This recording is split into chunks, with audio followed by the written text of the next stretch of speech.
बिस्मिल्लाहिर्रहमानिर्रहीम। सब खां पहिरीं आऊं मटियारी प्रेस क्लब जे तरफ़ां, महिराण टीवी जे तरफ़ां, आवाज़ टीवी जे तरफ़ां, धरती टीवी जे तरफ़ां,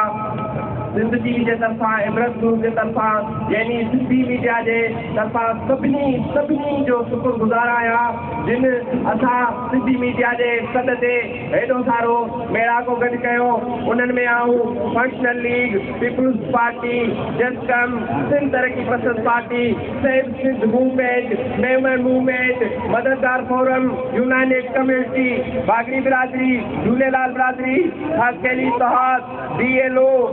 ऐं उन खां अलावा हाजी महफूज़ जुमानी, सैयद न्यू मोहम्मद शाह ऐं मखदूम हाउस जे कोऑर्डिनेटर हाजी अब्दुल रज़ाक मेमण, अॻूणे सूबाई वज़ीर जलाल शाह जामूद, समाजी राजो निज़ाम जे हाशिम बब्बर,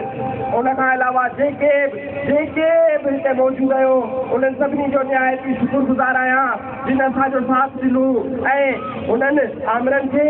इहो ॾेखारियो त सिंध जी सकाफ़त अञा ताईं उजागर आहे ऐं सिंध वारा सभु गॾु आहिनि। जीअं असां उन्हनि खे इहो साबित करे ॾेखारियो आहे, असांखे निहायत तमामु घणी ख़ुशी थी आहे त असां